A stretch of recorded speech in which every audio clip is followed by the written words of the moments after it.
एकेएन के सभी दर्शकों का मैं तहे दिल से स्वागत करता हूँ, खुशी बाँटता हूँ क्योंकि एक बहुत बड़े और बहुत ही रोमांचक मुद्दे हम आज चर्चा करने जा रहे हैं। इसमें क्रांतिकारी साथियों ने एक नया आंदोलन छेड़ दिया है और ये खुशी और उत्साह से भरपूर है। मैं सुंदर काफ़ी बार करता हूँ और सुंदरकांड की शुरुआत में हनुमान जी कहते हैं, "होई काज मोहि हर्ष विशेषा।" मेरे मन में एक अद्भुत आनंद है, एक अद्भुत खुशी है। इस कारण से मैं रावण का पता लेके आ जाऊँगा। ये कार्य ज़रूर होगा। इस बात के साथ सुंदरकांड की शुरुआत होती है और मुझे लगता है कि आज की बात भी हमें शुरुआत करनी चाहिए। बहुत सारी चीज़ें, बहुत सारे दृश्य ऐसे हैं जो देख के हमें खुशी मिल रही है।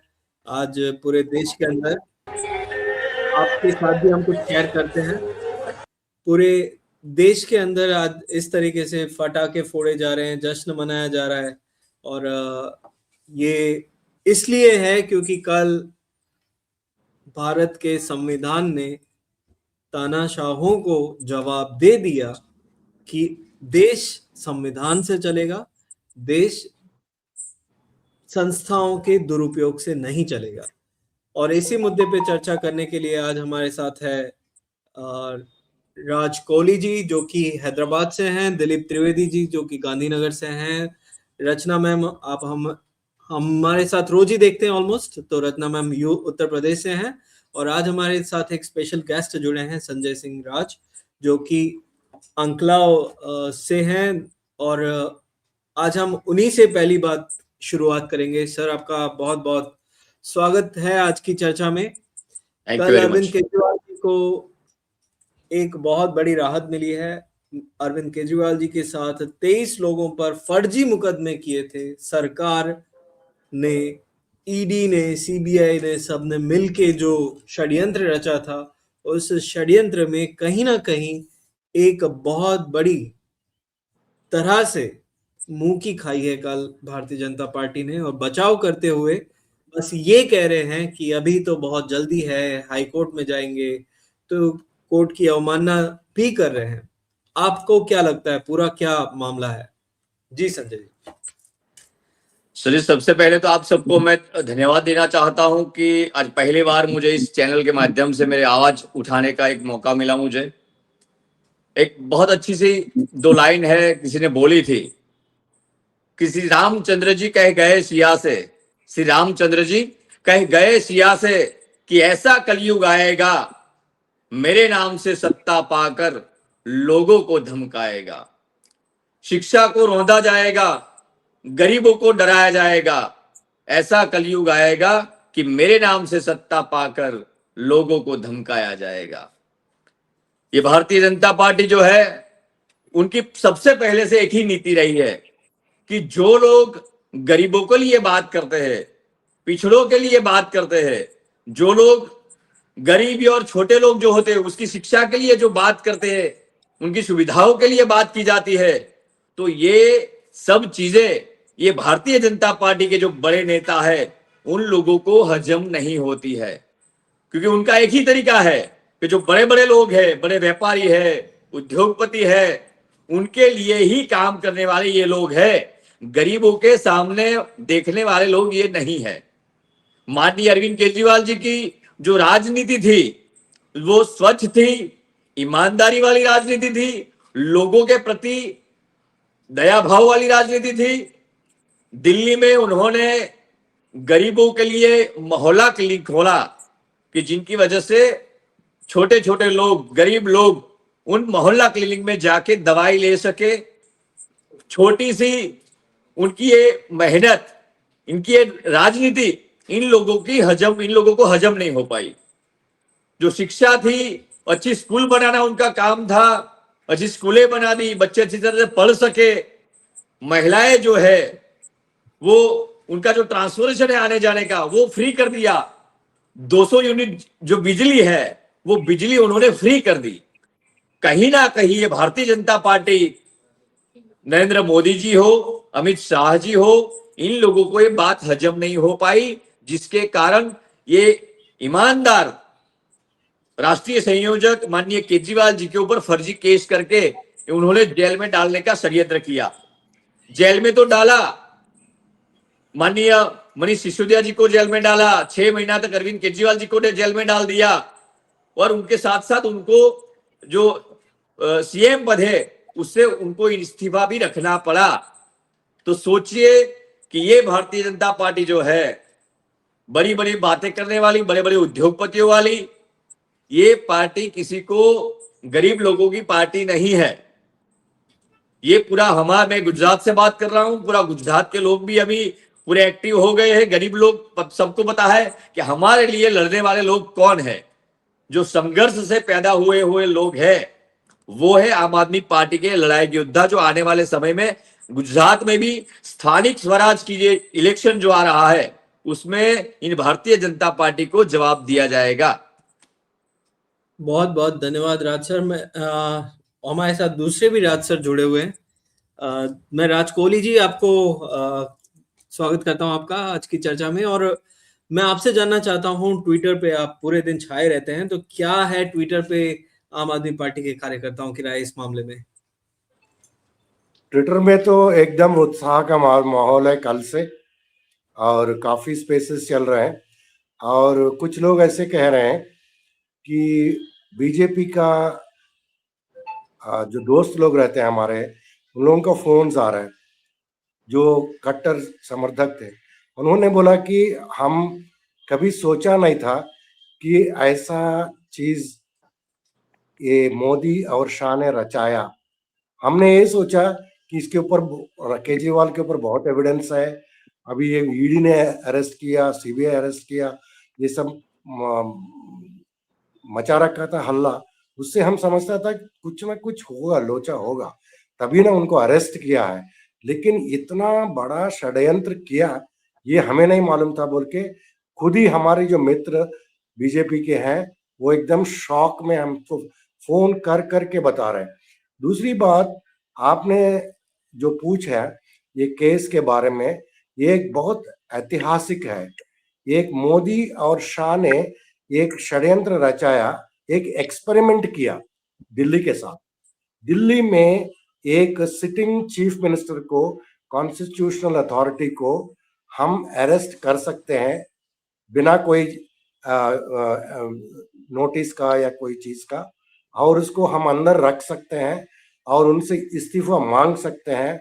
लेकिन वो इस्तीफा जब नहीं दिया, फिर उसको तरह तरह का ये कोर्ट्स में घसीट के इधर डिले करके उधर डिले करके उनको पूरा उनका पार्टी एक ही दम से 5 बड़े बड़े नेता का, एक पार्टी का एक ही टाइम पे अंदर रखना, और उनका वो उनसे रिजिग्नेशन लेने का बहुत कोशिश किया, वो हुआ नहीं। फिर उन्होंने ये ऐसा षड्यंत्र चलाया कि इंसुलिन मत दो, खाना मत दो, और बाथरूम में भी लाइट लगा, कैमरा लगाओ, सब कुछ कर दिया, लेकिन उनका दाल गला नहीं है। तो अगर ये दाल गलता, अगर केजरीवाल रिजाइन कर लेता, तो अभी इस वक्त हर स्टेट में जहां जहां अपोजिशन पार्टियां हैं, तमिलनाडु में स्टालिन हुआ, वेस्ट बंगाल में ममता हुआ, जो जो लोग उनको अपोज कर रहे हैं, उन लोगों को इसी षड्यंत्र, PMLA, ED, CBI arrest without any evidence, उससे फिर राजीनामा लेना, उनसे रेजिग्नेशन लेना और पार्टी को हटाना, ये काम कम से कम 4-5 स्टेट में कर सकते थे। ये एक एक्सपेरिमेंट था, लेकिन ऊपर भगवान है, सत्यमेव जयते बोलते हम इंडिया में, सत्य का जीत होके वो नहीं हो पाया। जी मैम जी। तो मैं रचना मैम सॉरी, रोज मेरे से ये गलती हो ही जाती है। रत्ना मैम कभी तो अब हमारा ऑलमोस्ट डेली जैसा हो गया। तो रत्ना मैम, आप के पास क्या है आज हमें हाँ, बताने तो के लिए? हाँ, सभी को मेरा नमस्कार। अभी जैसे राज सर बता रहे थे कि ये एक्सपेरिमेंट था बीजेपी का, सच बात है कि ये एक्सपेरिमेंट था, और अगर ये सफल हो जाता बाई चांस, तो ये आगे आने वाले अभी जो चुनाव है उन सब में करते। लेकिन सच कहा राज सर ने, और सब कह रहे हैं कि भाई एक भगवान है। तो आज इस केस से बरी होने के बाद आज सुबह केजरीवाल जी ने अपनी धर्मपत्नी सुनीता जी के साथ और पार्टी के अन्य साथियों के साथ कनॉट प्लेस में जो प्राचीन हनुमान मंदिर है भगवान बजरंगबली जी का, तो उनके चरणों में माथा टेका, क्योंकि कल एक बड़ी जीत हमारे हाथ आई है इतने सब षड्यंत्रों के बाद। जो कोर्ट ने कहा था कि फेयर ट्रायल के लिए फेयर इन्वेस्टिगेशन भी जरूरी है, तो बहुत ही डिटेल्ड बहस के बाद और जज ने बहुत ही बारीकी से इसका अध्ययन करके इस केस पे कल फैसला सुनाया है। उसकी जो इम्पोर्टेंट बातें हैं वो मैं थोड़ी सी आपको बताऊंगी कि सीबीआई ने जो आरोप लगाया था कि दिल्ली सरकार ने शराब बेचने वालों का मार्जिन 5% से बढ़ा के अचानक 12% कर दिया। सीबीआई ने ये एक आरोप लगाया था, लेकिन जब अदालत ने 600 पन्ने की पूरा जजमेंट दिया है, उसमें अदालत ने पॉइंट टू पॉइंट हर पॉइंट को उन्होंने बताया है। तो उन्होंने बताया कि पुरानी ड्राफ्ट नीति में जो 5% था वो न्यूनतम था, लेकिन कोई अपर लिमिट उसकी नहीं थी, मतलब कि कोई कैपिंग नहीं थी उस पे। तो ये जो 12% की इन्होंने बढ़ाया था, वो तो असल में मनमानी को रोकना था। वो कहीं से भी भ्रष्टाचार का मामला उसमें नहीं बनता, बल्कि ये तो भ्रष्टाचार को कम करने का एक तरीका था। तो सीबीआई का जो ये दावा था, ये भ्रष्ट डिजाइन की थ्योरी के उलट चला गया उनका। दूसरा, सीबीआई का दावा था कि जो मार्जिन था, 12% मार्जिन जो था, उसमें से 6% रिश्वत के लिए दिया गया। लेकिन जब अदालत ने कैलकुलेट सब किया तो उन्होंने देखा कि बियर जैसी हाई वॉल्यूम प्रोडक्ट पे तो पहले से ही होलसेलर घाटे में थे। एक केस पे 12% मार्जिन था, मार्जिन के हिसाब से 54 रुपए पर केस मार्जिन था, और जो उसकी कॉस्ट आ रही थी वो 108.8% आ रही थी। तो मतलब घाटे में थे। तो उन्होंने कहा कि घाटे में चल रहा व्यापारी 6% का किकबैक कैसे दे सकता है। तो सीबीआई का ये दावा भी खारिज हो गया। तीसरा आरोप था कि रिश्वत के पैसे से गोवा चुनाव में खर्च किए गए। तो अदालत ने कहा कि ये जो भी तुम रकम बता रहे हो, उनकी रसीदें तो कच्ची, ये रकम तो कच्ची रसीदों पे लिखी गई है। और अदालत ने कहा कि रिकॉर्ड जो है चुनिंदा और काट छाट कर पेश किए गए हैं। ये खुले पेंसिल से लिखे कागज कानूनी रूप से बुक्स ऑफ अकाउंट नहीं माने जा सकते। तो सीबीआई का ये आरोप भी उन्होंने खारिज कर दिया। दूसरा, एलजी की भूमिका को लेके उन्होंने अपने फैसले में कहा है कि ये नीति कोई गुपचुप या एक तरफा नहीं बनी है।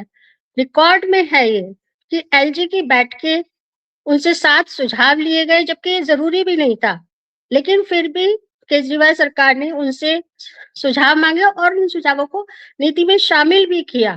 तो अगर केजरीवाल दोषी है तो एलजी भी तो दोषी हुए ना फिर वैसे भी। तो खैर, एलजी से पूछ कर ये नीति, उनके पूरे सहयोग से, उनके साइन के बाद ये नीति अप्रूव हुई थी। तो भ्रष्टाचार का इसमें कोई मतलब नहीं बनता है। ये सिर्फ बीजेपी और कांग्रेस ने मिल के खेल खेला है आम आदमी पार्टी को खत्म करने के लिए, क्योंकि दिल्ली में बीजेपी को 3 बार रोकने के बाद, कांग्रेस को 0 पे पहुंचाने के बाद, जब आम आदमी पार्टी ने पंजाब भी जीत लिया, उसमें 92 सीट जीत ली और फिर उसने राष्ट्रीय पार्टी का दर्जा भी हासिल कर लिया, तो भारतीय जनता पार्टी और कांग्रेस दोनों का अपना एग्जिस्टेंस जो था खतरे में लगने लगा। तो तभी से बाहर से जो दोनों पार्टियां आपस में झगड़ती हुई दिखाई देती है, असल में अंदर अंदर एक ही गोल पे काम कर रही थी। इसी के चलते गुजरात और हिमाचल से ठीक पहले हिमाचल में आम आदमी पार्टी के प्रभारी की गिरफ्तारी की गई और उसके तुरंत बाद शराब घोटाले के मुद्दे को उछाल दिया गया और जांच से पहले ही फैसले आने शुरू हो गए, समन जारी हो गए, उठा लिया गया सबको। तो इससे सीधे सीधे आम आदमी पार्टी की छवि को बहुत गहरा नुकसान पहुंचाया और उसका पूरा जो इलेक्शन कैंपेन था आम आदमी पार्टी का, वो पूरा प्रेशर में आ गया। और इसका सारा फायदा हिमाचल में कांग्रेस को मिला और वहां उसकी सरकार बन गई। फिर तो थोड़ा सा जी मैं कर लेती हूँ थोड़ा। अच्छा जी, ओके। तो गुजरात में भी इसका आपने बहुत फायदा, ही काफी डिटेल में आपने बहुत सारी चीजें बताई। मैं आपसे आपके पास फिर से आऊंगा, लेकिन मैं अच्छा। दिलीप भाई जो काफी देर से हमारे साथ जुड़े हुए हैं, मैं दिलीप भाई आपसे डिस्कस करना चाहता हूं, क्योंकि ये मामला जो बना था, फ्रेम हुआ था, जितना मेरी जानकारी में है, ये तब बना था जब आम आदमी पार्टी 2022 के चुनाव में गुजरात में बहुत ऊंचाई तक अपने कैंपेन को लेके गई थी और भारतीय जनता पार्टी को 2027 से पहले 2022 में ही डर लगने लगा था कि अगर अब यहाँ से आगे बढ़े तो ये लोग कहाँ तक जा सकते हैं, क्योंकि 5 सीटें जीतने के अलावा 40 सीटें दूसरी ऐसी थी जहां पे आम आदमी पार्टी दूसरे नंबर पे रही थी। तो एक बहुत ही मजबूत विपक्ष 2022 में बन चुका है। तो ऐसे में दिलीप भाई आपके पास आना चाहता हूं कि गुजरात में इसकी इफेक्ट कैसे देख रहे हैं आप?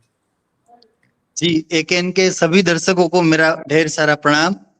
मैं आपको बहुत संक्षिप्त में ट्राई करता हूँ, चूंकि मैं डोर टू डोर भी जाता हूँ गांधीनगर में। तो अब तक ये होता था कि जनता भी बहुत क्वेश्चन पूछती थी, काफी सारे क्वेश्चन होते थे, हमारे पास जवाब थे, लेकिन जनता को भरोसा नहीं था। जबकि कोर्ट ने ये बता दिया है कि केजरीवाल जी और मनीष सिसोदिया जी इसमें निर्दोष हैं, कोई सबूत है नहीं, और ये उनका एक गुब्बारा था, हवाई जैसी बातें थी जो क्लियर कट हो गई हैं कि ये सब उनका एक कैंपेन को, इलेक्शन को और जीत का जो माहौल था दिल्ली में उसको इम्पैक्ट लाने के लिए, उनको रोकने के लिए ये सब उन्होंने किया था, नरेंद्र मोदी साहब ने, अमित शाह साहब ने। तो मेरा स्पष्ट मानना है कि डेमोक्रेसी में विपक्ष का भी बहुत बड़ा रोल होता है, और आप काम के जरिए आगे बढ़े, काम की राजनीति करें और कोई कम्पीट करें, कि बीजेपी और आम आदमी पार्टी चाहे कांग्रेस हो कोई भी हो, तो काम के आपकी काम बोलने चाहिए, आपका जो जनता में प्रतिशत वो बोलना चाहिए, नहीं कि आप उसमें कुछ झोल कर करके सारे बड़े नेताओं को अंदर जेल में डाल करके। तो ये सब मैं मानता हूं कि अब गुजरात की जनता और पूरे भारत की जनता जान गई है, और इसका बहुत नेगेटिव इम्पैक्ट अब बीजेपी को झेलना पड़ेगा। जो साच को आज नहीं, ये बोला जाता है कि जो सत्य होता है वो परेशान हो सकता है लेकिन पराजित नहीं हो सकता, तो ये सिद्ध हो गया है। और इसके अलावा मेरे पास गुजरात की भी एक और दो न्यूज लाइव है। भादर बचाओ जो आंदोलन चल रहा था, उसमें भी बहुत बड़ी जीत हमारे महेश कोटड़िया आम आदमी पार्टी के नेता हैं, उनकी हुई है, पूरे किसानों की जीत हुई है, क्योंकि जीपीसीबी ने रिटर्न में सारी मांगे मान ली हैं और इन पे इम्प्लीमेंट करेंगे, ऐसा रिटर्न में उन्होंने बांयधरी भी दी है। और दूसरा, सारे दर्शकों को मैं बताना चाहता हूं कि हमारी महिला नेता जिगीसा पटेल हैं, उनके ऊपर बीजेपी वालों ने एक हमला करवा दिया था और उनको गहरी चोटें भी आई थी, लेकिन अभी थोड़ी वो स्वस्थ हो गई हैं। और पुलिस ने क्या किया है, बहुत हल्की कलमें लगाई है, बहुत जो मामूली इसमें कल लगा करके। आप जानते होंगे कि चेतर वसावा जी थे, उन्होंने ग्लास मारा भी नहीं था, लेकिन उनपे संगीन कलमें लगा दी गई, उनको अंदर कर दिया गया। अभी अभी हमारे हरेश सावलिया जी थे, उनपे भी गलत केस चार्जेस करके, फ्रेम करके उनको भी अंदर कर दिया गया। और जो लाइव वीडियो सीसीटीवी फुटेज हमारे पास अवेलेबल है, लाइव हमला हम लोग देख रहे हैं, जो प्री प्लान था, और जिगीसा जी उसमें गंभीर चोटिल भी हुई थी। तो उनको जो है कि बहुत बीजेपी उनको छावरने की कोशिश कर रही है और लाइट कलम लगा करके इस केस को इम्पैक्ट करने की कोशिश कर रही है बीजेपी। तो इसके विरोध में 1 मार्च को हम लोग आम आदमी पार्टी के वरिष्ठ नेता सब सभा करने जा रहे हैं, और बहन को कैसे न्याय मिले उस दिशा में भी आगे बढ़ रहे हैं। तो अंत में सत्यमेव जयते, और सत्य की जीत हुई है। और चाहे बीजेपी कितनी भी कोशिश कर ले, लेकिन आम आदमी पार्टी के नेता कार्यकर्ता रुकने वाले नहीं है, आगे बढ़ेंगे, लड़ेंगे, जीतेंगे। मैं संजय भाई आपके पास आना चाहता हूँ। गुजरात के अंदर काफी सारे जो हमले हो रहे हैं, काफी सारे लोगों पर दिल्ली में जिस तरह केस हुए वैसे ही हो रहे हैं। आपके नेता हैं, तो आप इस पूरे को कैसे हैंडल करेंगे, कैसे लड़ेंगे, कैसे इससे आपके हौसले पे कुछ फर्क पड़ रहा है या नहीं पड़ रहा है? नहीं सर, हमारी लोग बताइए करिए, कंप्लीट करिए। जी संजय भाई बोलिए। देखिए, हम लोग लड़ने वाले लोग हैं, हम लोग डरने वाले लोग नहीं है।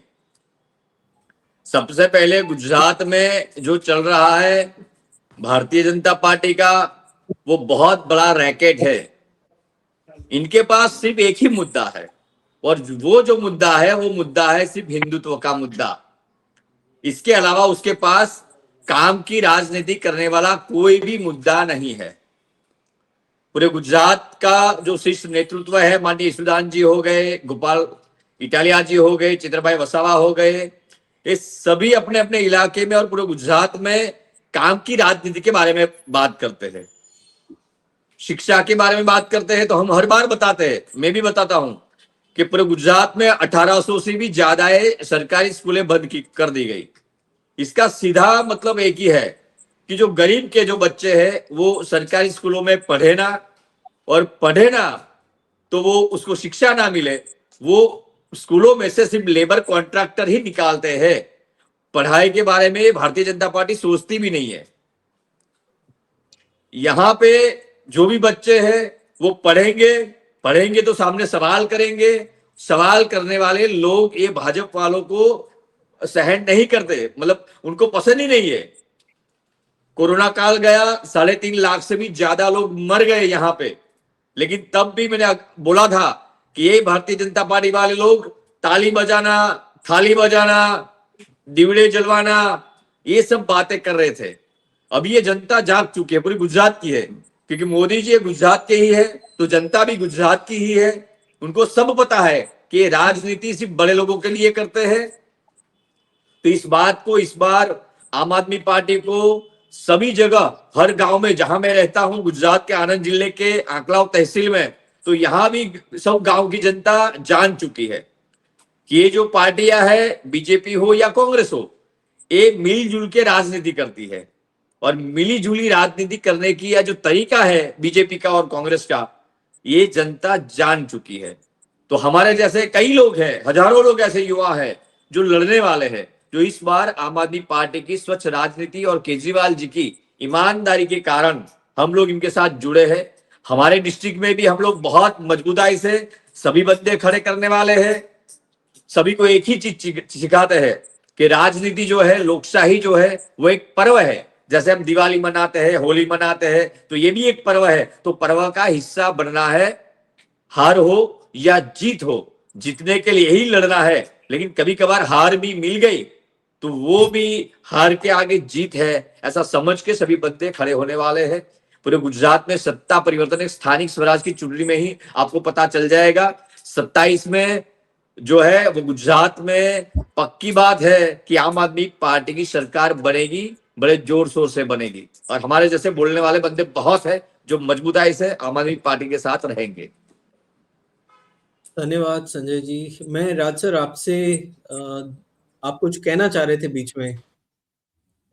हाँ अनूप, मैं ये जब संजय सिंह राज बोल रहे थे और रचना जी बोल रही थी, मैं 1 मिनट में, हाँ आप हमें ये चीज कुछ बोलने के लिए याद आया कि 4 साल से मनोहर कहानियां रचाया जा रहा था मीडिया के ऊपर। गोदी मीडिया ने ऐसा कहानी 100 करोड़, 45 करोड़, 1 करोड़ और करप्शन में लिप्त, ऐसे सारे चीज बताया गया था। अभी भी आप अगर गौर करेंगे, बीजेपी और कांग्रेस की प्रवक्ता क्या बोल रहे हैं, डिस्चार्ज किया गया है उनका जो केस है, केस में से इन लोगों को आरोपी 23 आरोपियों को डिस्चार्ज किया। ये बोल रहे हैं कि एक्विटल नहीं है, लेकिन लॉयर मनु सिंघवी का बोलना है डिस्चार्ज जो है एक्विटल से ऊपर है। क्योंकि एक्विटल कब होता है, आप आरोपी बनते हो, आपके ऊपर केस चलता है और बाद में मालूम पड़ता है कि आप आरोपी नहीं हो, तो आपको छोड़ दिया जाता है। लेकिन यहाँ डिस्चार्ज किया गया मतलब आपके ऊपर आरोप ही गलत है, मतलब कोई कुछ उसके ऊपर आधार नहीं, आरोप लगाना ही गलत है। ऐतिहासिक चीज है। दूसरा ईडी केस है बोल रहे हैं। ईडी केस एक टेक्निकलिटी है, उसमें एक एप्लीकेशन देना पड़ता, लेकिन ईडी आता है सीबीआई के बाद। सीबीआई अगर प्रूव करेगा कि आपने पैसा खाया, वो पैसा जाके विदेश में कहीं रखा बोल के ईडी जांच करती है, करप्शन जांच नहीं करती। करप्शन नहीं प्रूव नहीं हुआ तो ईडी क्या करेगी, वो एक बात हमको समझना चाहिए। तीसरी बात जो है, ये जो डिस्चार्ज जो किया है लोअर कोर्ट ने, वो हाई कोर्ट में या सुप्रीम कोर्ट में उसका रिव्यू हो सकता है। डॉक्टर मनु सिंह के बोलना है 99.9% जो कोर्ट डिस्चार्ज करती है उसको कोई भी बड़ा कोर्ट, हाई कोर्ट या सुप्रीम कोर्ट उसको रिवर्स नहीं कर सकती। क्योंकि वो डिस्चार्ज क्यों किया, क्योंकि उसके पास एक नया पैसे का एविडेंस भी नहीं था। यही मैं इतना बोलना चाहता हूँ। Thank you very much. बहुत बहुत शुक्रिया आप सभी लोगों का, एकेएन के सभी दर्शकों से और आम आदमी पार्टी की जो भी खबर आप लोग जानते हैं, आज हमने कोई खबर नहीं ली, क्योंकि सबसे बड़ी खबर ही ये है और इस पे ही हमें डिबेट करनी चाहिए थी। हम कोशिश करेंगे हर शनिवार को किसी न किसी नेता को लेके आए, जैसे आज संजय भाई को लेके आए हैं, वैसे ही हर सैटरडे को किसी न किसी को लेके आए। मिलते हैं मंडे को, तब तक के लिए आप सभी लोगों का शुक्रिया। जय हिंद। भारत को नंबर 1 बनाने की जो मुहिम अरविंद जी ने शुरू की है, उसे हम सब मिलके साथ पूरा करें, इसी उम्मीद के साथ इसको यहीं समाप्त करते हैं।